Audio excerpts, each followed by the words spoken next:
Hello everyone, how are you all doing? I hope all of you are doing great. So in this video we are going to start a new series जिसमें हम social science की जो आपकी text book है class 7 की exploring society India and beyond, इसकी एक और पार्ट लॉन्च हुआ है, एक और पार्ट आया है पार्ट 2। बहुत सारे बच्चों के एग्जाम में एनुअल एग्जाम जो होगा उसमें सारे चैप्टर्स इसके आने वाले हैं। सो इसमें देखिए सारे थीम दिए हुए हैं, आगे हम कंटेंट शीट में डिस्कस करेंगे। ये थीम ए है हमारा, थीम ए का 2 चैप्टर है, तो चैप्टर 1 है तो ये हम स्टार्ट करने वाले हैं इसमें। बाकी जो सेकंड चैप्टर होगा वो इसके बाद हम देखेंगे, India and her neighbours. Okay, so ये थीम ए का फर्स्ट चैप्टर है, इसका first part. Let us just move ahead. ये कंटेंट शीट है, थीम ए में 2 चैप्टर हैं, थीम बी में 2 चैप्टर हैं, थीम सी में 1 चैप्टर है, थीम डी में 1 चैप्टर है, थीम ई में 2 चैप्टर्स हैं। तो सबसे पहले हम ट्राई करेंगे थीम ए के दोनों करने, सीक्वेंस में ही करते हैं। अगर पहले कोई सा चैप्टर करना है तो आप मुझे कमेंट सेक्शन में बता दीजिएगा। ओके, चलिए स्टार्ट करते हैं चैप्टर को। So here a quote is given, the story of Indian farming. जो हमारे इंडिया में फार्मिंग होती है, खेती होती है, उससे रिलेटेड कॉन्सेप्ट्स इस चैप्टर में हम पढ़ने वाले हैं। So a farmer who looks after the welfare of his cattle visits his farm daily, has the knowledge of seasons। हमारे यहाँ जो किसान है, फार्मर है, वो जो भी अपने उनके पास पशु होते हैं जिनको वो पालते हैं, उनकी भलाई के बारे में वो अच्छे से जानते हैं कि वो उनको कैसे पालना है, उनको क्या नीड्स है। राइट, फार्म पे जो डेली एक्टिविटीज होती हैं वहां विजिट करना, वो देखना, उनको सीजन्स के बारे में पता है कि कौन से ऋतु में या कौन से सीजन में कौन सी फसल बोनी है, कब कौन सी फसल अच्छी होती है। Farmer is careful about seeds, उसे बीजों के बारे में नॉलेज है। And is industrious, is rewarded with harvest of all kinds and never perish। Industrious मतलब परिश्रमी, और वो बहुत हमारे जो फार्मर से बहुत मेहनती होते हैं, जिसके रिवॉर्ड के फलस्वरूप मतलब उन्हें इनाम के तौर पर या कह सकते हैं उनकी हार्डवर्क के लिए क्या मिलता है, जो हार्वेस्ट होती है वो हर तरीके की उनकी अच्छी होती है, फसल अच्छी होती है, मेहनत का फल मिलता है, और कभी भी पैरिशेस मतलब होता है नष्ट होना, कभी भी वो नुकसान नहीं होता है। ओके, कृषि प्रसार का ये पोर्शन दिया हुआ है ना। यहाँ पे कुछ इमेजेस दी गई है, आप देख सकते हैं। पहली जो इमेज है यहाँ पे, ploughing a field with ploughshare pulled by an oxen, बैल की मदद से खेतों को यहाँ पर जोता जा रहा है। A farmer used a tractor to plough the land, यहाँ पे ट्रैक्टर की मदद से खेतों को जोता जा रहा है सेकंड वाली इमेज में। Then third you can see women transplanting rice seedlings, जो धान के पौधे होते हैं जिससे हमें चावल मिलते हैं ना, तो पहले इसके बीज एक जगह पे उगाए जाते हैं, फिर बीजों को ऐसे खेतों में लगाए जाते हैं, तो उसे बोलते हैं transplanting. Transplanting seedlings using a transplanter, तो यहाँ पर औरतें हाथ से लगा रही हैं, यहाँ पर ट्रांसप्लांटर, यही काम मशीन के द्वारा किया जा रहा है। सेपरेशन या separating wheat from stock using a threshing machine, यहाँ पे देखो थ्रेशर की मदद से यहाँ पे व्हीट जो गेहूं की फसल होती है इस तरीके से उसमें से गेहूं के दानों को अलग किया जा रहा है। Transporting vegetables on the Dal lake Kashmir, so Kashmir में जो लेक है डल लेक जिसका नाम है, उसमें कैसे ट्रांसपोर्ट किया जा रहा है वेजिटेबल्स को, सब्जियों को एक जगह से दूसरी जगह पर। सो ये इमेजेस हैं। नाउ बिग क्वेश्चंस कौन कौन से इस चैप्टर में हम कवर करने वाले हैं। सबसे पहले देखेंगे what are the main characteristics of Indian agriculture. हमारे देश की जो कृषि है, हमारा देश कृषि प्रधान है, बहुत सारे लोग खेती में इन्वॉल्व है ना, तो इसकी क्या कैरेक्टरिस्टिक्स हैं वो जानेंगे। Then how are farming, climate, soil and water interrelated. जो खेती हम करते हैं वो बहुत सारी चीजों से जुड़ी हुई है, जैसे क्लाइमेट से, किस जगह का मौसम कैसा है, क्लाइमेट कैसा है, वहां की मिट्टी कैसी है, पानी की व्यवस्था कैसी है, ये सारी चीजें इंटर रिलेटेड है, आपस में जुड़ी हुई है। How can traditional practices and contemporary ones complement each other, जो ट्रेडिशनल प्राचीन समय से जो तरीके चले आ रहे हैं, और कॉन्टेम्प्रेरी मतलब कि आज के आधुनिक जो चीजें हैं वो कैसे एक दूसरे की पूरक है, कैसे एक दूसरे को पूरक है, कैसे एक दूसरे की कॉम्प्लीमेंट करती हैं, एक दूसरे को मदद करती हैं। तो ये सारी चीजें आज के चैप्टर में हम जानने वाले हैं। चलिए स्टार्ट करते हैं फर्स्ट टॉपिक के साथ, इंडियाज एग्रीकल्चरल लैंडस्केप। इंडिया का जो एग्रीकल्चरल लैंडस्केप है, मतलब इंडिया में जो एग्रीकल्चर का सिनेरियो है उसके बारे में यहाँ दिया हुआ है। फार्मिंग और agriculture is one of the oldest occupation of humankind. मानव सभ्यता में खेती सबसे पुराना एक ऑक्यूपेशन है जिसे लोग अपने जीवन में करते चले आए हैं। It encompasses the preparation of soil, cultivation of plants, rearing of livestocks and in many cases growing of trees as part of comprehensive farming system. देखो, जो ये एग्रीकल्चर है ना, एग्रीकल्चर सिर्फ ये नहीं होता है जो आप खेतों में काम करते हैं। एग्रीकल्चर बहुत बड़ा टर्म है, इसमें सॉइल को तैयार करना, कल्टीवेशन ऑफ प्लांट या जो फसल उगाते हैं वो भी आता है, यहाँ तक कि जो पशुपालन होता है, रियरिंग ऑफ लाइव स्टॉक्स जो पशु हम पालते हैं उसको कहा जाता है। सो पशुओं का पालन जो होता है वो भी इसमें आता है, वो भी एग्रीकल्चर का ही पार्ट है। या फिर बड़े लेवल पर आप फार्मिंग सिस्टम करते हैं तो उसमें फार्म्स ग्रो करना, ट्रीज ग्रो करना, तो वो भी एग्रीकल्चर का ही पार्ट है। Okay, in some areas farmers also practises fishy culture. Fishy culture क्या होता है? जहां पे मछली पालन किया जाए, उसे हम बोलते हैं फिशी कल्चर्स। ओके, तो ये जो है ये भी एग्रीकल्चर का ही पार्ट है। और rear cocoon to extract silk thread, या कुकून्स को पालन करना जिससे हमें सिल्क मिलता है, धागा मिलता है सिल्क का, है ना। सो ये सारी चीजें भी एग्रीकल्चर का पार्ट है। Very broadly the term agriculture encompasses farming. तो एग्रीकल्चर में अगर हम डेफिनेशन आएगी कि एग्रीकल्चर क्या होता है, सो टर्म एग्रीकल्चर, ये जो एग्रीकल्चर टर्म है इसमें फार्मिंग भी आती है जो हम कृषि करते हैं, एनिमल हस्बेंड्री भी आती है, पशुपालन भी आता है, और फॉरेस्ट्री भी आती है जो जंगल वगैरह हम लगाते हैं, देन हॉर्टिकल्चर भी आता है, इसके ही पार्ट है एग्रीकल्चर के। नाउ डोंट मिस आउट, यहाँ पर फैक्ट दिया हुआ है, देख लेते हैं। The word agriculture comes from Latin word. Latin भाषा से एग्रीकल्चर वर्ड आया है। एग्री का मतलब होता है फील्ड और कल्चर का मतलब होता है कल्टीवेट करना। So government of India classifies economic activities related to agriculture as agriculture and allied activities. अभी हमने फार्मिंग के साथ साथ बहुत सारी चीजें देखी है ना, जैसे यहाँ पर हॉर्टिकल्चर हो गया, एनिमल हस्बेंड्री हो गया, राइट, फॉरेस्ट्री हो गया। तो ये एग्रीकल्चर यानी फार्मिंग के साथ साथ ये सारी चीजें जब आती हैं तो इसको इंडियन गवर्नमेंट क्या कहती है? इंडियन गवर्नमेंट ने क्लासिफाई किया है इकोनॉमिक एक्टिविटीज जो एग्रीकल्चर से रिलेटेड है उसे एग्रीकल्चर एंड अलाइड एक्टिविटीज के नाम से। तो जैसा कि मैंने आपको बताया इसमें क्या क्या चीजें आती हैं broadly, this includes agriculture. Agriculture में लाइव स्टॉक्स रिलेटेड एक्टिविटी मतलब पशुपालन, बी कीपिंग जो मधुमक्खी का पालन करते हैं इसे एपीकल्चर कहते हैं, फिशरीज जिसमें मछली पालन होता है, रियरिंग ऑफ सिल्क वॉर्म्स जो कुकून के बारे में हमने पढ़ा जिससे सिल्क यार्न जो रेशम का धागा होता है वो बनाया जाता है, fibre production like such as cotton and hemp. तो ये सारी चीजें भी एग्रीकल्चर का ही पार्ट होती है। नाउ नेक्स्ट देख लेते हैं। तो इसे क्या कहा जाता है? एग्रीकल्चर एंड अलाइड एक्टिविटीज, मतलब एग्रीकल्चर से जुड़ी हुई activities. So a little over 18% of country's total value of goods and services produced in a year, that is GDP, gross domestic product, इसे हमने पहले पढ़ा हुआ है, gross domestic products comes from agriculture and allied activities 2022 and 23। So India की अगर हम data का बात करें 2022 और 23 साल का जो डेटा है उसके हिसाब से 18% के आसपास कंट्री की जो गुड्स एंड सर्विसेज प्रोड्यूस होती है, कंट्री के अंदर जो भी सामान बनता है देश के अंदर उसकी पूरी वैल्यू का 18% जो हमारे देश के अंदर कोई सामान बनता है, कोई सर्विसेज बनती है एक साल के अंदर, है ना, उसे हम क्या कहते हैं? GDP, gross domestic products, value of goods and services produced in a year. तो वो होता है ग्रॉस डोमेस्टिक प्रोडक्ट किसी भी कंट्री के अंदर। ओके, तो उसका 18% जो है वो किससे आता है? एग्रीकल्चर एंड अलाइड एक्टिविटीज से, जो भी हमने पढ़ा।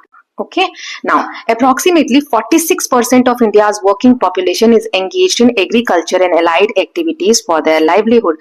इसी साल के डेटा के हिसाब से इंडिया की जितनी पॉपुलेशन है उसका 46% जो लोग हैं इंडिया में वो एग्रीकल्चर और अलाइड एक्टिविटीज जो है उससे अपना जीवन यापन करते हैं या जीवन जीने के लिए पैसे कमाते हैं। A large proportion of families in India are closely connected to the land in one way or another।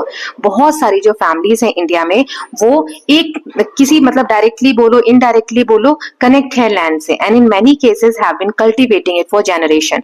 और बहुत सारी पीढ़ियों से बहुत सारे लोग ऐसे हैं जो खेती का काम कर रहे हैं और जमीन को कल्टीवेट करते चले आ रहे हैं। Farming activities are of course essential for nurturing and sustaining the human population. तो ये जो कृषि से रिलेटेड कार्य है ये ऑफ कोर्स हम कह सकते हैं बहुत एसेंशियल यानी बहुत जरूरी है ह्यूमन पॉपुलेशन के सर्वाइवल के लिए, सस्टेन करने के लिए, उनके जीवन को चलाने के लिए। खाना ही नहीं होगा तो हमने संस्कृत में एक चैप्टर पढ़ा था कि अगर भोजन से ही मानव सभ्यता की शुरुआत हुई है, राइट, तो भोजन नहीं होगा तो मनुष्य का जीवन पॉसिबल नहीं है। नाउ नेक्स्ट देखते हैं, think about it. So when you read और हियर द वर्ड फार्मर, जब आप फार्मर सुनते हैं व्हाट डू यू विजुअलाइज, आपके मन में क्या आता है? Many people imagine a man. जब भी हम फार्मर बोलते थे किसान मतलब हमें मैन का इमेज दिखता है, विमेन कम ही दिखती है। However in rural areas of India more than 75% of people working in agriculture sector are women.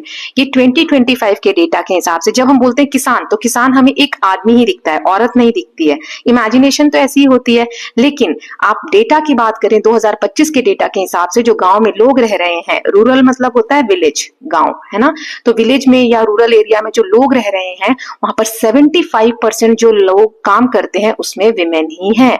They perform most of the farming operations, बहुत सारे खेती से रिलेटेड, फार्मिंग से रिलेटेड ऑपरेशंस यानी काम वो करती हैं, जैसे सोइंग टू हार्वेस्टिंग, बीज बोने से लेके हार्वेस्ट, फसल की कटाई तक, एंड थ्रेशिंग ऑल्सो। थ्रेशिंग क्या होता है, अभी मैंने बताया था गेहूं की जो बालियां उसमें से गेहूं के दानों को अलग करना, तो इसको कई तरीके से किया जा सकता है, जैसे removing the edible grain from straw और हस्क मैन्युअली और यूजिंग अ मशीन। थ्रेशिंग यही होता है कि जो ये बालियां, एक पौधा है गेहूं का, इससे या कोई भी पौधा है, धान का पौधा, उसे धान के दानों को अलग करना, और ये स्टॉक जो पौधा है इसको अलग करना। तो ये मशीन से भी हो सकता है और मैन्युअली भी हो सकता है। मैन्युअली कैसे होता है, इसको बीट करते हैं पटक पटक के, इस तरीके से देखो यहाँ पर धान की जो बालियां या गेहूं की जो बालियां वो अलग की जाती हैं। ओके, नाउ इसको मशीन से भी किया जाता है इस तरीके से, ठीक है। मशीन से भी, इस तरीके की भी मशीन होती है और अलग अलग तरीके की भी होती है। तो स्टॉक से ग्रेन को अलग किया जाता है। ओके, ना आगे पढ़ लेते हैं। Now, India's agricultural landscape is a vibrant blend of traditional and modern farming practices. हमारे देश में जो एग्रीकल्चर प्रैक्टिस होता है उसमें ट्रेडिशनल भी बहुत सारी चीजें देखने को मिलती हैं, साथ ही साथ मॉडर्न टेक्निक्स भी देखने को मिलती हैं।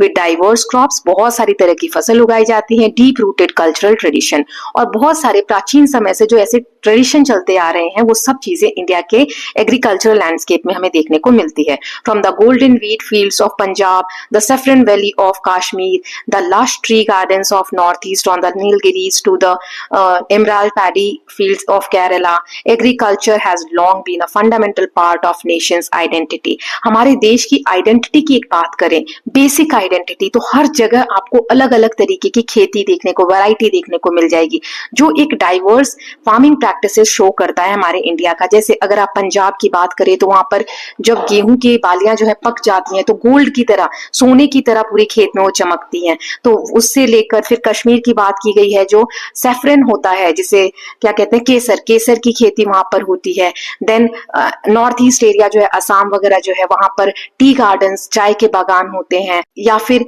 यहाँ पैडी फील्ड्स की बात की गई है, धान के जो खेत हैं केरला की। तो ये एक बेसिक पार्ट रहा है इंडिया की आइडेंटिटी का। You may have reason that growing crops is dependent on several factors. Crop को ग्रो करना, खेती को करना, कोई एक फैक्टर नहीं होता, बहुत सारी चीजें डिपेंड करती हैं। क्यों नहीं हम ये चाय के जो बागान बोल रहे हैं, हमें नॉर्थ ईस्ट में ही क्यों बोल रहे हैं, या पर्टिकुलर जगह पर ही क्यों बोल रहे हैं? जैसे प्लेन फील्ड है, वहां पर हम चाय के बागानों, चाय की खेती क्यों नहीं कर सकते? क्योंकि बहुत सारे फैक्टर डिटरमाइन करते हैं किसी भी खेती को, राइट? सो सॉइल कैसी है किसी जगह की, क्लाइमेट कैसा है, पानी की अवेलेबिलिटी कितनी है, टेरेन कैसा है, टेरेन मतलब ऐसे हाई ऑल्टीट्यूड है कि प्लेन एरिया है, राइट, एंड सो ऑन। तो बहुत सारे फैक्टर डिसाइड करते हैं। The story of farming is therefore linked to these factors. So यही सारी चीजें लिंक कैसे होती हैं, यही हम स्टोरी ऑफ फार्मिंग में पढ़ने वाले हैं। We will look at some of these factors in this chapter, but before that we need to go back a little in time. अब आगे हम इन्हीं फैक्टर्स के बारे में डिटेल में पढ़ेंगे, लेकिन थोड़ा सा समय से पहले चलते हैं, कुछ पढ़ते हैं यहाँ पर, लेट्स एक्सप्लोर, और फिर उसके बाद चैप्टर देखेंगे। जैसे हमें एक लिस्ट प्रिपेयर करनी है फूड आइटम्स की जो आप टिपिकली खाते हैं। Identify the grains, pulses, oil, vegetables and fruits in them. किन चीजों से मिलकर, किन सब्जी से, तेल से मिलकर वो बना है जो आप खाते हैं, वो बताना है। अब ये आपको बताना है कि where you live on physical map of India, India में आप कहाँ रहते हो वो आपको बताना है। Which of the food items do you think grow in and around where you live, जहां आप रहते हैं वहां पर आपको क्या लगता है कि कौन से फूड आइटम्स ग्रो किए जाते होंगे किसानों के द्वारा।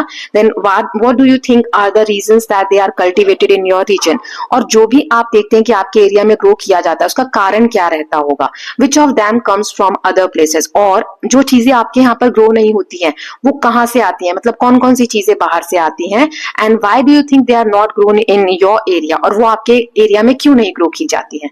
तो देखो सिंपल है, बहुत सारे फैक्टर डिटरमाइन करते हैं। आपके एरिया की सॉइल वैरायटी अलग होगी, इसलिए जैसे सॉइल के टाइप्स होते हैं, तो किस सॉइल में कौन सी क्रॉप ग्रो होगी वो सब मैटर करता है। तो मैंने यहाँ पे एक छोटा सा एग्जांपल दिया है, ऐसे आप फाइंड आउट करेंगे। जैसे राइस, चपाती, दाल, वेजिटेबल, फ्रूट्स, एडिबल ऑयल्स, ये सब हम खाते हैं, है ना। सो फूड आइटम जैसे ग्रेन में ये जो राइस है ये किसका पार्ट है, ग्रेन का पार्ट है, व्हीट, है ना। देन पल्सेस, अरहर दाल, मूंग दाल, चना दाल, ऑयल्स है, मस्टर्ड ऑयल, सरसों का तेल, ग्राउंडनट ऑयल, मूंगफली का तेल। देन वेजिटेबल्स में potato, onion, tomato, spinach, then cauliflower, fruits, banana, mango, apple, oranges, right. तो ये चीजें हम खाते हैं। अब हमारे एरिया में तो आप कहाँ रहते हैं उसके हिसाब से आप मुझे कमेंट सेक्शन में बताएंगे कि आपके एरिया में कौन सी चीजें ग्रो होती हैं। जैसे rice, wheat, mustard, potato, onion and seasonal vegetables are commonly grown near my area. Now कौन सी रीजन है ये चीजें ग्रो होने की? फर्टाइल सॉइल है जो इन क्रॉप्स के लिए सुटेबल है, एडिक्वेट मतलब सफल जितना चाहिए उतना रेनफॉल होता है, फिर availability of irrigation facilities, irrigation मतलब होता है सिंचाई, खेतों में जो पौधों को पानी चाहिए होता है वो सही से मिलता है, सिंचाई की सही फैसिलिटीज है, क्लाइमेट सुटेबल है राइस और वीट की फार्मिंग के लिए। नाउ कौन कौन से फूड आइटम्स अलग जगह से आते हैं, जैसे apples, oranges and some dry fruits mostly come from hilly और डिस्टेंट रीजन। ये जो एप्पल की खेती है, ऑरेंजेस की खेती है, लगभग लगभग हिली एरियाज में होती है। तो इसका क्या रीजन है? क्योंकि Apple and oranges need cooler climate, वहां पे ठंडा क्लाइमेट चाहिए होता है इन पौधों को ग्रो करने के लिए। Dry fruits require specific soil and climate condition not found in my region. So dry fruits हो गए, एप्पल ऑरेंजेस हो गए, ये मेरे एरिया में नहीं होते हैं। आप जहां रहते हैं वहां के हिसाब से बताएंगे। सो कंक्लूजन क्या निकल सकता है इसका कि crops grown in different region depending on soil type. किस रीजन में कौन सी क्रॉप होगी ये डिपेंड करता है कि वहां की सॉइल का टाइप कैसा है, और क्या डिपेंड करता है क्लाइमेट कैसा है, वाटर की एबिलिटी कैसी है, टेम्परेचर कैसा है। अब ये डिसाइड करेगा कि फार्मर क्या कल्टीवेट करेंगे उस लोकल उस एरिया में, and what comes from the other place, और बाहर से क्या मंगाया जाएगा। ओके अब आगे देखते हैं चैप्टर में। तो दिया है Eeco from the past, past से हमारी हिस्ट्री से हमारे एशियंट टाइम से क्या हमें जानने को मिलता है। So story of Indian farming goes back to prehistory. History क्या होता है? जहां से हमें लिखा हुआ इतिहास मिलता है, कहीं किसी न किसी फॉर्म में हम पढ़ सकते हैं, हम जान सकते हैं हिस्ट्री के बारे में। जब से हमें लिखा हुआ इतिहास जिस समय का नहीं मिलता, हिस्ट्री से पहले वाला समय, उसे प्री हिस्ट्री कहते हैं। So the story of Indian farming goes back to prehistory. Prehistory से के समय से इंडियन फार्मिंग चलती चली आ रही है। आर्कियोलॉजिकल जो इन्वेस्टिगेशंस है, एक्सकेवेशंस है, have shown the presence of rice grains in the Ganga plain as early as the 7th और 8th millennium BCE. So 7 से 8 millennium BCE before common era जो 1, 2, 3, 4 आज हम 2025 में है, उससे भी 7-8 मिलेनियम पहले की बात है।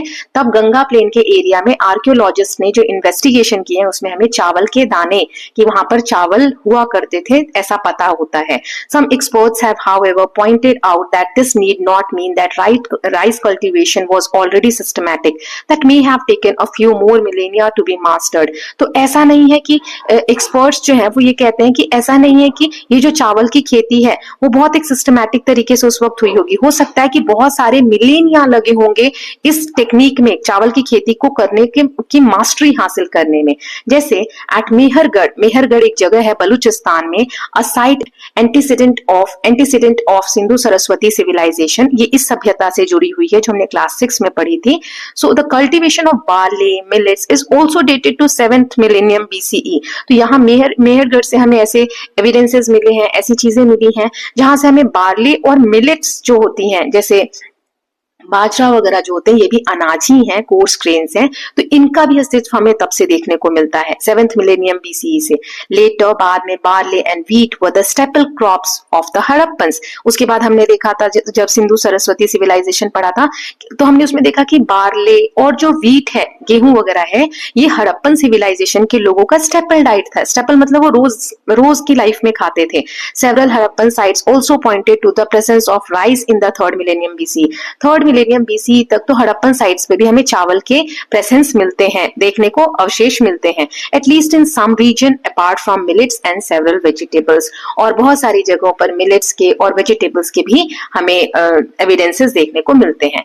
Now over time farmers learn to cultivate oil seeds. धीरे धीरे समय बीतते गया, किसानों ने ऑयल सीड्स जिससे हमें तेल मिल सके ऐसी चीजों को उगाना शुरू किया, जैसे सेसमे तिल जो होता है, सैफलावर, देन लिनसीड, मस्टर्ड, कैस्टर, इन सब से तेल निकाला जा सकता है, तो इनको उगाना सीखा फार्मर्स ने। लेग्यूमिन्स जो दाल वगैरह होती हैं, जैसे हरे चने हो गए, ब्लैक ग्राम काले चने हो गए, फेन्यूग्रीक जो मेथी दाना हो गए, ये सब उगाना उन्होंने सीखा। फिर फाइबर क्रॉप्स जिनसे हमें फाइबर मिलता है, कपड़े वगैरह हम बना सकते हैं, जैसे कॉटन, हेम्प, जूट, या फिर वेजिटेबल्स, फ्रूट्स जैसे grapes, dates, jujube, jack fruit, mango, mulberry and black plum. तो ये सारे फ्रूट्स वगैरह उन्होंने ग्रो करना सीखा धीरे धीरे, है ना। अब देखो यहाँ पे दिया है ये जो इमेज है 1.2, ये टॉप में आप देख रहे हैं, ये intercropping at Harappan site of Kalibangan.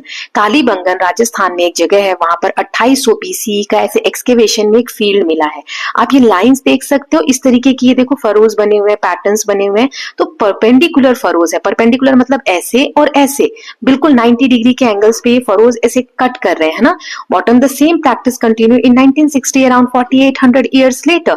ये 4800 साल के बाद की इमेज है और ये 4800 साल पहले की इमेज है। आप देखो अभी भी ऐसे ही फरोज बनते हैं हमारे यहाँ पर, है ना। तो ये प्रैक्टिस कितनी पुरानी है। अब इंटरक्रॉपिंग मतलब क्या होता है? The practice of growing two और मोर डिफरेंट क्रॉप साइमल्टेनियसली मतलब एक साथ एक खेत में दो से ज्यादा फसलों को उगाना, उसे हम कहते हैं दो या दो से ज्यादा फसलों को उगाना, उसे हम कहते हैं इंटरक्रॉपिंग। एक साथ ज्यादा फसलों को उगाना एक ही खेत में। ये इमेज दिया है an example of intercropping growing sugarcane along with pumpkin. जैसे यहाँ पर शुगर केन गन्ने की खेती भी की गई है और साथ ही साथ पंपकिन की भी खेती इसमें की गई है। This period also saw the domestication of animals. जो हम हड़प्पन सिविलाइजेशन के बारे में भी पढ़ रहे हैं, उस समय में जानवरों को भी पाला जाने लगा, जैसे cattle, asses, sheep, goats, dogs, pigs, fowl and other animals were domesticated from pre-urban phase of the Sindhu Saraswati civilization circa 3500 BCE. So इस समय में एनिमल्स को भी डोमेस्टिकेट किया जाने लगा। यहाँ बॉक्स में एक डिटेल दिया है, पढ़ लेते हैं। So in the historical period, ancient Indian text provides a wealth of information on agriculture. जो हमारे टेक्स्ट हैं, लिटरेचर है, उनसे हमें बहुत सारे एग्रीकल्चर के बारे में इंफॉर्मेशन जानने को मिलता है। जैसे कौन कौन से टेक्स्ट हैं, एग्जाम्पल दिए कौटिल्य का अर्थशास्त्र, संगम लिटरेचर जो अर्ली तमिल्स द्वारा लिखा गया है, of early Tamils, then Amarakosha, Krishi Parashara, अभी हमने एक कोट स्टार्टिंग में इसी का पढ़ा, देन वरामिहिर बृहत संहिता एंड सुरापालाज वृक्ष आयुर्वेदा among others। ये कुछ किताबों के नाम है। It contains writing, these contains writing on agriculture, horticulture and plant biodiversity। तो खेती से रिलेटेड, हॉर्टिकल्चर से रिलेटेड, प्लांट बायोडाइवर्सिटी से रिलेटेड इन टेक्स्ट में हमें जानने को मिलता है। Some text also refer to rearing and care of animals। कुछ टेक्स्ट में हमें जानवरों, पशु पालन कैसे किया जाए उसके बारे में भी इंफॉर्मेशन मिलती है। जैसे ये जो किताब है सुरापालास वृक्ष आयुर्वेदा, यहाँ लिखा है, इससे हमें क्या इंफॉर्मेशन मिलती है? It provides recommendations on seed preparation, कि बीजों को तैयार कैसे किया जाए खेती करने से पहले, सॉइल कल्टीवेशन मेथड, मिट्टी को किस तरीके से तैयार किया जाए, प्लांटिंग की टेक्निक क्या है, और बहुत सारी चीजें। जैसे लिखा है उसमें, seeds sprinkled with milk, rubbed with cow dung, dried and profusely smeared with makshika, honey and bidanga, false black paper definitely sprout। को पहले दूध में भिगोना है या उस पर स्प्रिंकल करना है, गाय का जो गोबर होता है उससे उसको रब करना है, फिर सुखाना है। तो कुछ प्रैक्टिसेस करोगे तो ऐसे बीज जो होते हैं स्प्राउट जरूर करते हैं, जरूर उगते हैं। On watering of trees, newly planted trees in arid land should be watered every morning and evening for a period of 15 days until the soil is fully soaked। तो एरिड जो एरिया है, arid मतलब होता है जहाँ ज्यादा पानी की व्यवस्था नहीं है, सूखा जो एरिया, वहां पे जो पौधे लगाए जाते हैं उसको सुबह और शाम पानी देना चाहिए 15 दिनों तक, जब तक कि जो मिट्टी है वो पूरी तरीके से सोक ना हो जाए, पानी में भीग ना जाए। Further recommendation include irrigation methods for other types of soil. बाकी इसमें अदर जो मिट्टी के टाइप्स होते हैं उसमें कैसे इरिगेशन यानी सिंचाई की व्यवस्था होनी चाहिए वो सब बताया गया है। Brihat Samhita describes a method of grafting still in use today. आज भी हम इस टेक्निक को यूज करते हैं, ग्राफ्टिंग को, ये बृहत संहिता में बताया गया है। तो अब ये जो ग्राफ्टिंग होता है ये क्या होता है? ये टेक्निक होती है that joins one plant with another to grow as a single plant, enabling the combining of desirable traits like resistance to pest और स्वीटनेस ऑफ द फ्रूट। मान लो कि सेब की एक वैरायटी ये पेड़ है और सेब की एक वैरायटी ये पेड़ है। अब ये वाला जो पेड़ है उसमें फल तो बहुत मीठे आते हैं, स्वीट आते हैं, लेकिन कीड़े लग जाते हैं। ये वाला जो है इसमें फल इतने मीठे नहीं आते लेकिन कीड़े नहीं लगते। तो दोनों की अच्छी अच्छी खासियत मिल जाए तो उसके लिए क्या करेंगे? दोनों प्लांट को एक साथ लगाया जाएगा ग्राफ्टिंग टेक्निक में, ताकि सारी क्वालिटीज जो अच्छी हैं कि फल भी मीठे आए, कीड़े भी नहीं लगे, ये सब इसमें आए। तो ये ग्राफ्टिंग टेक्निक्स बृहत संहिता में डिस्क्राइब किया गया है। From the types of plants, animals, soils and climate to method of irrigation we find a wealth of information about the knowledge and practices of our ancestors. Ancestors मतलब जो हमारे पूर्वज हैं, regarding agriculture in these text. तो ये जो भी text है इसमें हमारे अपने पूर्वजों के ज्ञान जो है बहुत सारी चीजों को लेकर, जैसे प्लांट, एनिमल, सॉइल, क्लाइमेट, इस सब के बारे में हमें जानने को मिलता है। नाउ चलिए स्टार्ट करते हैं फैक्टर्स के साथ। So climate, seasons and crops. What grows, where and when, कब क्या उगता है, कहाँ उगता है, वो उसके बारे में पढ़ेंगे. सो India's varied geography and climate influence the variety of crops grown in different region and at various times of the year. This section examines India's climatic diversity, the primary cropping seasons and the pivotal role of monsoons in the country's agriculture. देखो हमारी जो geography है, कहीं बहुत ज्यादा mountains है, कहीं plain region है, कहीं डेजर्ट है, ये सब हम पढ़ चुके हैं ना, ज्योग्राफिकल फीचर जो है इंडिया का. इसकी वजह से क्लाइमेट भी अलग अलग तरीके के हैं, तो क्रॉप्स भी अलग अलग तरीके के ग्रो किए जाते हैं, अलग अलग समय पर अलग अलग क्रॉप्स ग्रो किए जाते हैं, राइट. सो इसमें क्या है कि दिस सेक्शन एग्जामिन, इस वाले पार्ट में हम पढ़ने वाले हैं कि जो इंडिया की क्लाइमेटिक डाइवर्सिटी है, जिसकी वजह से क्रॉपिंग सीजन्स जो है वो अलग अलग होते हैं, और मॉनसून यानी जो बारिश का एक समय आता है वो कैसे इंडिया के एग्रीकल्चर में इंपॉर्टेंट रोल प्ले करता है, वो जानने वाले हैं. सो ह्वेनसांग जो चाइना का पिलग्रिम था, वो भारत आया हुआ था 7th सेंचुरी के अराउंड. इसके बारे में हमने पिछले चैप्टर्स में या पिछली बुक्स में पढ़ा हुआ है. So travelling in India in 7th century, you will meet him later in this book. इसके बारे में और आगे भी दिया है और पहले भी हम पढ़ चुके हैं. तो इनके लिखे हुए किताब के हिसाब से the climate and quality of soils being different according to situation, the produce of land is various in this chapter, in this character. So जैसे क्लाइमेट क्वालिटी जो है सॉइल की, क्लाइमेट किसी रीजन का अलग अलग होता है, वैसे ही वहां की प्रोड्यूस भी होती है, मतलब जो फसल होती है. The flowers and plants, the fruits and trees are different kinds and have distinct names. अलग अलग इनके नाम होते हैं, अलग अलग तरीकों के फूल पौधे जो फल होते हैं ये सब लगाए जाते हैं different different soil condition, climatic condition के हिसाब से. This was a sharp observation of India's climatic diversity. तो उन्होंने उस वक्त इंडिया को विजिट किया था, तो इंडिया की जो क्लाइमेटिक डाइवर्सिटी है, अलग अलग जगह पे जो क्लाइमेट अलग अलग पाया जाता है, उसका एक शार्प ऑब्जर्वेशन हमें देखने को मिलता है. जो पार्ट 1 थी इस टेक्स्ट बुक की, जो हमने पार्ट 1 पढ़ा है, हमने 7 different types of climate India में होते हैं, हमने पढ़ा था, राइट. नाउ आगे दिया हुआ है, लेट्स रिमेंबर. तो सातों जो टाइप पढ़े थे टाइप्स ऑफ क्लाइमेट, वो यहाँ दिए हुए. जैसे अल्पाइन, हिमालय रीजन जो है, माउंटेन रीजन, वहां पे पाया जाता है alpine type of climate. Temperate जो है वो लोअर हिमालय में यहाँ पर. देन सब ट्रॉपिकल नदर्न प्लेन में, फिर गंगा का जो प्लेन एरिया आता है, गंगा ब्रह्मपुत्र इंडस जो प्लेन वैली बनता है, प्लेन रीजन बनता है, वहां पर सब tropical type of climate. Arid जो है, शुष्क जो है, वो थार डेजर्ट वाला जो एरिया है. ट्रॉपिकल वेट, जहाँ पे बहुत ज्यादा बारिश होती है, जो इंडिया का ये कोस्टल एरिया है, समुद्र के किनारे वाला, वेस्टर्न कोस्टल इस तरफ वाला. सेमी एरिड, सेंट्रल डेक्कन प्लेटू, ये वाला जो एरिया है यहाँ सेमी एरिड. ट्रॉपिकल जो ईस्टर्न इंडिया है और सदर्न पेनिनसुला, ये वाला जो पार्ट है, राइट. सो देखो ये जो कोस्टल एरिया है वेस्टर्न, यहाँ पे आपको मिलेगा ट्रॉपिकल वेट, और tropical eastern India, southern peninsula यहाँ पर, और जो इंडिया का ईस्टर्न वाला जो पार्ट है यहाँ पर, ये वाला क्लाइमेट हमें देखने को मिलता है. तो ये 7 नाम है, आपको याद करने हैं. एल्पाइन, टेम्परेट, सब tropical, arid, tropical wet and semi arid और ट्रॉपिकल. ठीक है, अब आगे देख लेते हैं. सो each of these areas receive different quantities of sunshine and rainfall. अब जैसे हमने जो different parts इंडिया के जाने, वहां पे sunshine मतलब धूप जो मिलेगी वो कितने समय के लिए मिलती है, बारिश कितनी होती है, ये भी अलग अलग होते हैं, different quantity में मिलते हैं. experiences variation in temperatures across the season, इसीलिए अलग अलग सीजन में अलग अलग टेम्परेचर्स देखने को मिलते हैं. and is affected differently by monsoon, और मानसून की वजह से भी अलग अलग तरीके से इफेक्ट होता है इन सभी एरिया में. इंडिया में हर जगह पे सेम बारिश नहीं होती है, राइट. सो इंडिया को इसी बेसिस पे कहाँ कितनी बारिश होती है, कहाँ कितनी धूप मिलती है, कहाँ कितनी सनशाइन है या मॉनसून है, तो इंडिया को डिवाइड किया गया है 15 एग्रो क्लाइमेटिक जोन में. कितने जोन में? 15 एग्रो क्लाइमेटिक जोन में. In simple terms, climate factors, different types of soils and terrains and types of vegetations are combined to create these categories. ये 15 जो क्लासिफिकेशन किए गए पूरे इंडिया को 15 पार्ट्स में एग्रो क्लाइमेटिक जोन में बांटा गया. किस बेसिस पे? क्लाइमेट पहला फैक्टर, अलग अलग सॉइल और टेरेन, वहां का लैंडस्केप वगैरह कैसा है, और क्या वेजिटेशन वहां उगाए जाते हैं. तो इन सब के बेसिस पे 15 क्लासिफिकेशन किए गए हैं. This categorisation helps the government and other agencies identify and plan appropriate actions to improve agricultural production. ये जो कैटेगरी की गई है, बांटा गया है, ये गवर्नमेंट को हेल्प करती है, एजेंसीज को हेल्प करती है प्लान बनाने में, जो एक्शन लिया जा सके एग्रीकल्चर प्रोडक्शन को इंप्रूव करने के लिए. ठीक है, कि किस जगह पर what, when and how to grow different crops, किस जगह पर किस समय पे क्या उगाना चाहिए, कितना उगाना चाहिए, कैसे उगाना चाहिए, ये सब पता करने में हेल्प मिलती है इस तरीके के डिवीजन करने से.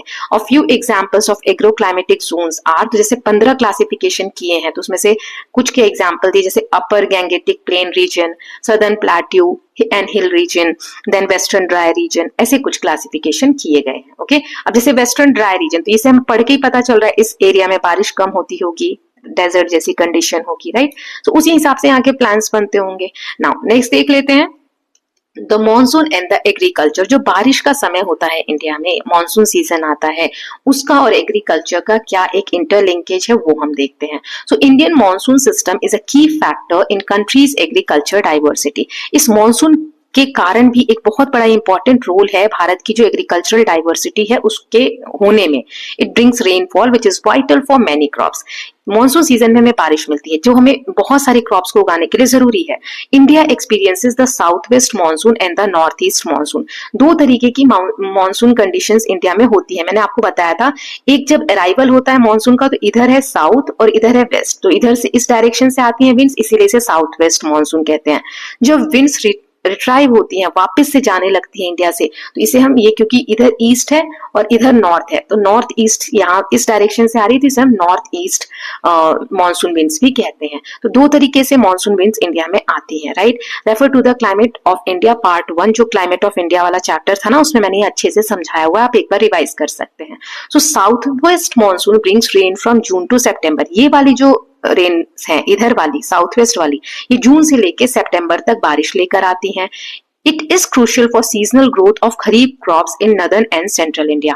इन्हीं बारिश की वजह से जो जून से सितंबर तक बारिश आ रही है, इससे नदर्न इंडिया में, मतलब इंडिया का जो नदर्न पार्ट है, नॉर्थ वाला पार्ट है और सेंट्रल पार्ट है, वहां पर खरीफ क्रॉप्स ग्रो होती है इस सीजन में, जून से सितंबर तक। क्रॉप्स का डिवीजन आगे अच्छे से समझाया गया है, सो डोंट वरी। अब ये जो नॉर्थ ईस्ट वाली जो रिटर्न हो रही है, ये कब से कब तक होती है, तो it prevails from October to December, अक्टूबर से दिसंबर तक होती है। अब ये बारिश कहां पर लाती है, तो ईस्ट पार्ट में और साउथ पार्ट में, क्योंकि देखो ये इधर से आ रही है तो ईस्टर्न पार्ट में बारिश आएगी और यहाँ पर आते वक्त है ना सदर्न पार्ट में। सो कोस्टल रीजन जो है, कोस्टल मतलब समुद्र के किनारे, यहाँ पर समुद्र है तो समुद्र के किनारे वाले जो रीजन्स हैं, इंक्लूडिंग मालाबार जो केरला का कोस्ट है ये वाला, देन कोरोमंडल तमिलनाडु का जो कोस्ट है ये वाला। आई होप आप लोगों को समझ में आ रहा है। ये वाला मैं मिटा के एक बार बना देती हूँ, कंफ्यूज नहीं होना है। ये ऐसे है, तो ये केरला का कोस्ट है, ये कोरोमंडल, ये तमिलनाडु कोस्ट है। ये जो प्लेन एरिया है receive rainfall from both south west and north east monsoon. तो ये वाले जो एरिया है ना, ये दोनों मानसून से, दोनों तरफ की विंड से, इससे भी, क्योंकि ये विंड ऐसे जाती है तो ये वाले एरिया को भी मिल जाता है और ये वाले एरिया को भी, और ये वाली जो विंड रिटर्न आती है, राइट। सो ये यहाँ पर भी और यहाँ पर भी बारिश करते हुए जाती है। ओके, तो ये जो टिप है, यहाँ पर टिप वाला एरिया है, वहां दोनों ही विंड से बारिश होती है।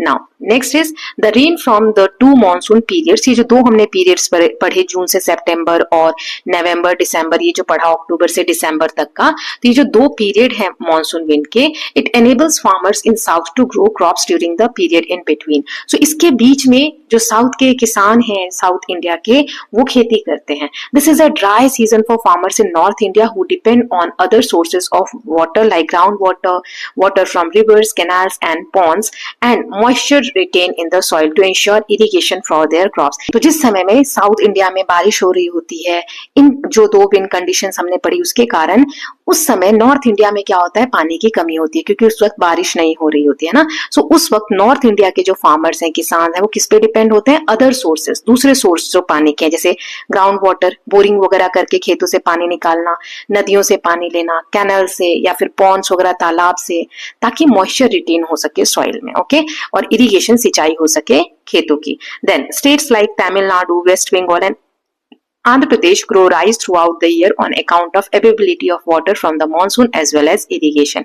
इसीलिए कुछ एरिया इंडिया में ऐसे हैं, जैसे वेस्ट बंगाल वाला, आंध्र प्रदेश वाला रीजन या तमिलनाडु वाला, ये एरिया पूरे साल, मतलब साल में 2 बार, या हम कह सकते हैं पूरे साल यहाँ पर पानी की अवेलेबिलिटी अच्छी होती है, इसीलिए पैडी की खेती होती है, धान की खेती की जाती है। धान की खेती में बहुत ज्यादा पानी की जरूरत पड़ती है। ओके, नाउ यहाँ पे फैक्ट दिया है, let's explore. Imagine that your state receive less than normal monsoon rain for 2 consecutive years. Consecutive मतलब होता है लगातार 2 साल कम बारिश हुई, जितनी होनी चाहिए नॉर्मल से कम हुई। तो which items are likely to disappear from your meals. तो कौन कौन सी चीजें, अगर आपके स्टेट में से 2 साल लगातार कम बारिश हुई, तो आपकी प्लेट से कौन कौन सी चीजें गायब हो जाएंगी, और are likely to become difficult to access, या बहुत मुश्किल से मिलेंगी। तो आपको ये सोचकर बताना है, मैंने एग्जाम्पल दिया है, जैसे किसी भी स्टेट में नॉर्मल मॉनसून से कम हो अगर 2 कंसेक्यूटिव ईयर्स, तो राइस कम मिलने लग जाएंगे क्योंकि धान की खेती कम होगी, इसमें ज्यादा पानी लगता है। पल्सेस, दाल हो सकता है कम हो जाए, ग्रीन लीफी वेजिटेबल्स कम हो जाए, जो पत्तेदार सब्जियां होती हैं, फ्रूट्स में अवेलेबल इन स्मॉलर क्वांटिटीज, या तेल वाली जो फसल है वो कम हो जाए, राइट। इसका रीजन क्या है? Insufficient monsoon rainfall affect crop growth and agriculture output. इसकी वजह से खेती का जो पैटर्न है उस पर इफेक्ट पड़ेगा और जो खेती से उपज हो रही है वो भी कम ज्यादा होती रहती है। ओके, नाउ नेक्स्ट देखते हैं the rhythm of seasons and crops, kharif, rabi and जायद। जो एक सीजन का रिदम होता है, रिदम मतलब कि पैटर्न रिपीट हो रहा है, पहले जैसे मॉनसून आ रहा है या फिर गर्मी आ रही है, फिर मॉनसून आ रहा है, फिर ठंड आ रही है, तो एक पैटर्न है ना कि इस समय में ये सीजन होगा इंडिया में, इस समय में ये होगा, तो उसी हिसाब से क्रॉप्स भी अलग अलग समय में अलग अलग उगती हैं। तो 3 तरीके की मेन क्रॉप्स होती हैं, खरीफ, राबी एंड जायद। ओके, तो यही पढ़ने वाले हैं। चलो देखते हैं। Indian agriculture is mainly divided into 3 cropping seasons. तो 15 एग्रोक्लाइमेटिक डिवीजन हमने देखे और 3 क्रॉपिंग सीजन्स हैं, kharif, rabi and zaid. Farmers have been following this rhythm for centuries. बहुत समय से ये पैटर्न चलता चला आ रहा है। A wide variety of agricultural products become available through out the year. तो ये जो बहुत सारे एग्रीकल्चरल प्रोडक्ट्स हैं आपको पूरे साल देखने को मिलेंगे। ये जो रिदम है सीजन्स का is one of the factors that ensure food supply for the people, ताकि लोगों को पूरे साल अनाज आसानी से मिल सके। जैसे द टर्म्स यहाँ लिखा है था, खरीफ, राबी, जायद आर ऑफ अरेबिक ओरिजिन। ये जो नाम है खरीफ, राबी, जायद, ये अरेबिक वर्ड से ओरिजिन वर्ड्स हैं, have been used in since the Mughal times. ये कब से यूज किए जा रहे हैं सारे वर्ड्स? जब मुगल पीरियड था हमारे यहाँ पर, तब से ये वर्ड्स हैं वो यूज किए जा रहे हैं। यहाँ पर कैलेंडर के थ्रू आपको समझाया गया। छोटा दिख रहा होगा बेटा, बहुत सारे बच्चे बोलते हैं मैम थोड़ा बड़ा करके दिखाइए, वैसे ही मैं क्रॉप कर करके दिखाती हूँ, but try to have your books with yourself. Okay, book अपने पास रखिए। नहीं है अभी अगर आपके पास ये न्यू बुक, तो आप पीडीएफ डाउनलोड कर सकते हैं, एनसीईआरटी की वेबसाइट पर जाकर आसानी से डाउनलोड हो जाता है। तो पीडीएफ अपने साथ में रखिए पढ़ते वक्त, है ना, ताकि आप देख सके उसमें जूम करके कहाँ पर क्या लिखा हुआ है। अब इसको अगर मैं क्रॉप कर दूंगी ना तो समझ में नहीं आएगा कि कहाँ पर क्या है, तो ये मुझे पूरा एक बार में ही समझाना पड़ेगा। चलिए देखते हैं। जैसे यहाँ पर जनवरी से लेके दिसंबर तक के मंथ है, 1 2 3 4, राइट, यहाँ 12 आ जाएगा। तो ये मंथ्स हो गए। अब 3 फसल हमने पढ़ी, राबी, खरीफ एंड जायद। तो राबी की जो क्रॉप है वो ठंड के समय में, देखो ब्लू कलर से दिखाया गया है, यहाँ पे आइस फ्लेक्स का एग्जाम्पल इमेज बना हुआ है। तो देखो यहाँ पे अक्टूबर के आसपास सोइंग होती है, मतलब बीज लगाए जाते हैं अक्टूबर में, फिर अक्टूबर, नवंबर, दिसंबर इस आसपास बीज लगाए जाते हैं।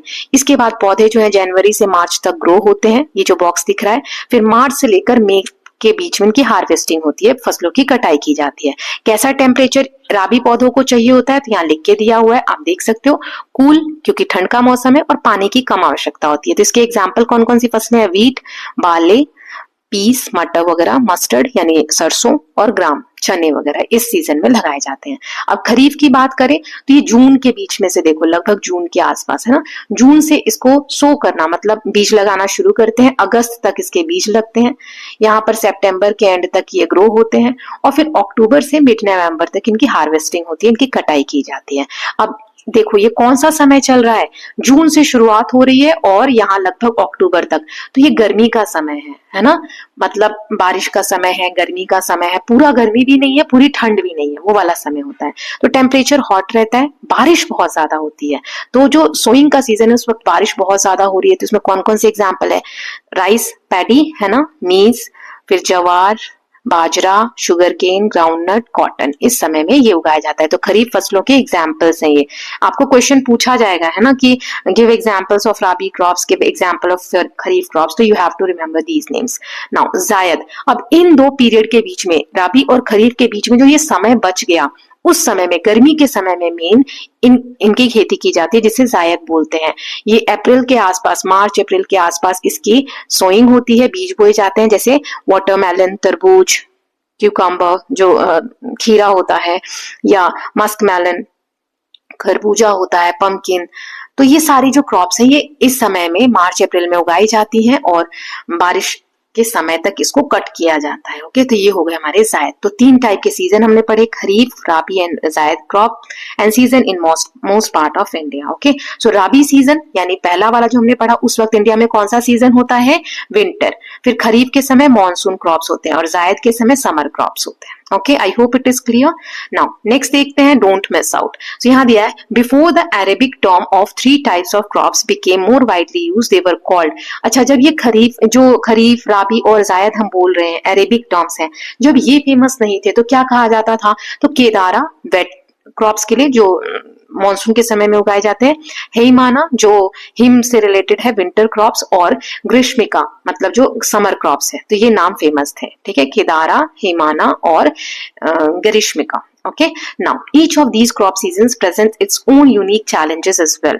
अब किस सीजन में कौन सी क्रॉप उगाई जा रही है तो उसके अपने अपने चैलेंजेस भी हैं, कठिनाइयां भी हैं। फॉर एग्जाम्पल खरीफ क्रॉप हमने देखा are dependent on timely arrival of monsoon. इसमें बारिश का पानी समय पर आना जरूरी है, तभी खेती जो है बीज वगैरह बो पाएंगे किसान, क्योंकि इसमें पानी ज्यादा चाहिए। अब सोचो अगर बारिश देर हो जाए या बारिश बहुत ज्यादा हो जाए तो खेत तो नुकसान होगा ना, फसलों को नुकसान होगा। सो एक्सेसिव रेनफॉल, अगर बारिश ज्यादा है, also leads to the destruction of crops, causing significant distress to farmers and their families in particular. इसकी वजह से किसानों को बहुत ज्यादा स्ट्रेस आ जाता है, वो लोग डिस्ट्रेस में चले जाते हैं, स्ट्रेस हो जाता है उनको और उनकी फैमिलीज को, क्योंकि फसल बर्बाद हो जाती है। ओके, नाउ यहाँ पे दिया हुआ है prepare a list of the crops that are cultivated in your state और union territory in a year and classify them into kharif, rabi और जायद। आपके एरिया में कौन से क्रॉप्स उगाए जाते हैं उनको आपको क्लासिफाई करना है इन 3 टाइप्स में। तो जैसे मैंने यहाँ एग्जांपल दिए हैं, खरीफ में राइस, मेज, बाजरा, ज्वार, कोकोनट, ग्राउंडनट, राबी में व्हीट, मस्टर्ड ग्राम जिसे चना बोलते हैं, बार्ले, पीस, जायद में watermelon, muskmelon, cucumber, pumpkin. तो ये आपको याद हो जाने चाहिए, ठीक है। ये पर्ल मिलेट का फोटो दिया हुआ है, यहाँ पे राबी क्रॉप जो मस्टर्ड होती है, सरसों की खेती आपको देखने को मिल रही होगी, और यहाँ पर गेहूं है ना, wheat in the background. So I hope यहाँ तक सबको क्लियर है। नाउ डोंट मिस आउट, एक और यहाँ पर दिया है, पढ़ लेते हैं। अर्थशास्त्र जो कौटिल्य की किताब है, it contains sections on agriculture including the preparation of land and seed as well as payment to farmers and other relevant topics. तो अर्थशास्त्र जो किताब है इसमें बहुत सारी चीजें, एक सेक्शन जो एग्रीकल्चर पे डिवोटेड है उसमें लिखी गई है, जिसमें बताया गया है कि जमीन को कैसे तैयार करें खेती करने के लिए, सीड्स को कैसे लगाएं, किसानों को कैसे पेमेंट करनी है, और भी बहुत सारे खेती से रिलेटेड जो टॉपिक है उसके ऊपर बहुत सारे फैक्ट्स या चीजें लिखी हुई हैं। A good rainy season is one when 1/3 of the annual rainfall occurs at the beginning Shravan, जुलाई और अगस्त, and at the end of the season Kartik, October, November, and 2/3 in the middle Proshthapada, August, September, and Ashvayuja, September, October. So इसमें क्या लिखा हुआ है अर्थशास्त्र में? अच्छा रेनी सीजन उसी को कहते हैं कि इस साल अच्छी बारिश हुई। गुड रेनी सीजन किसे कहते हैं? जब पूरी बारिश का 1/3 हिस्सा जो है वो शुरू में ही आ जाए, श्रावण का महीना जो जुलाई अगस्त का होता है तब आ जाए, और एंड में आए कब? जब कार्तिक का महीना है, नवंबर, अक्टूबर नवंबर के आसपास, और 2/3 जो बारिश है वो बीच में आए, ठीक है। तो शुरुआत में और अंत में 1/3 आ जाए, 3 में से 1 हिस्सा आ जाए, और बीच वाला जो हिस्सा है जो अगस्त से सितंबर और सितंबर से अक्टूबर का समय है वहां 2/3 हिस्सा आ जाए। So why do you think this statement was made? Hint, did it have anything to do with crop cycle? तो इससे क्या आपको पता चलता है, स्टेटमेंट से हमें क्या जानने को मिलता है? तो वही सारी चीजें अब हम आगे डिस्कवर करने वाले हैं। क्रॉप साइकिल से रिलेटेड है क्या? तो ये सारी चीजें आगे दी गई। So with this students we are done with part 1, है ना। इसके बाद हम नेक्स्ट पार्ट में देख लेंगे क्योंकि वीडियो ऑलरेडी लेंथी हो गया है। Okay, so I hope all of you are loving these videos. If you are doing so please like and share it, and don't forget to subscribe the channel for more such videos. Thank you so much.